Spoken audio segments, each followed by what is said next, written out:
Chinese cycling shoes. We got the Santic Rose shoes here. Now this is not their summer ventilated ones. This is one that's for all weather riding. It's a little bit different, but I love the look of these. White shoes will always be my go-to now, coming from black shoes. But basically, we have the Santic Rose shoes. I don't know if this is suede or leather, but obviously a really nice looking shoe.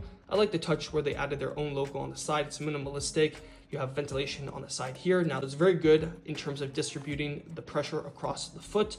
Now the dials are also from a Chinese brand. These are not BOA dials, and you can see it's a nice retention system. It doesn't have that micro adjust, or maybe it has a little bit, but not really. It just loosens it and then it retightens. But you know, in terms of dials coming out from China, very premium. If I didn't mention it, this is a lot cheaper than their higher tier carbon fiber sole cycling shoe. This has a titanium base, which is supposed to be a little bit stronger if you're going to be using this as your everyday shoe, maybe not your race shoe. We also have a replaceable heel, so in terms of wear and tear, that's an option to replace. But overall, the aesthetics of this shoe is super nice. I have a link in my bio if you guys do want to check it out. Now, in terms of pricing, it's really your cup of tea. There's always sales you can find from Western brands. Let's make it very clear that this is brand new and not on sale and not a super competitive Western brand. So a lot of the comments were saying you can get cheaper shoes from a Western brand. That is true, but yet again, supply demand, older SKUs in terms of older models. So the fact that they're coming out with very fair, brand new, not stinky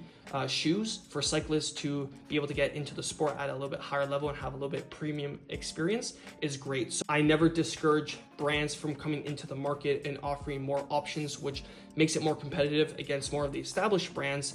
And a lot of riders have to acknowledge that. And that's one thing with the elitism in the sport, is that when Chinese brands are trying to be a little bit more competitive and not just being OEM manufacturers, some cyclists get very triggered and they want the Western brands to just stay monopolizing the market, which I don't even understand why you wouldn't want more riders to feel better and feel more included in the sport when it's already expensive and elitist as it already is. So yeah, I mean, sorry for the mini rant, but I'm going to be giving a long-term review on these shoes, an initial test maybe, because I haven't ridden them yet. So if you guys want to see that, then like, follow, and comment. What are your thoughts on these shoes? Is China absolutely crushing it with cycling products going into 2026? Let me know.